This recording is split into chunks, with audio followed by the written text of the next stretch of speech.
ఎలా అండి, ఇది తీగ జాతిది ఎర్రగా బాగున్నాయి చూడండి పూలు. తీగ ఇక్కడ అల్లిస్తాం గేట్కి, ఇదంతా అల్లిస్తాం. ఇది కూడా పూల చెట్టే, ఇట్లా అల్లిస్తాము. ఇది కూడా తీగేనండి, ఇది కూడా బాగా గుంపుగా పూస్తాయి పూలు. ఇది కూడా ఇట్లా అల్లిస్తాము పైకి.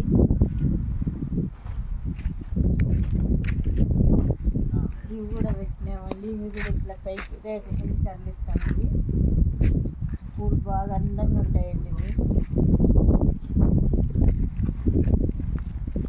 ఇవి తీగ పచ్చి పూలు. ఇవి ఆ పూలు ఏంటంటే ఇవి తీగ పూలు, ఇవి కూడా పచ్చ రకం.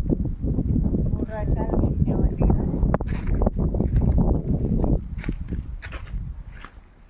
ఈ చెట్లు కూడా పెడతామండి, పూలు చెట్లు. ఇవి బయట ఇవి పెడతాం, గెన్నె చెట్లు అని కలర్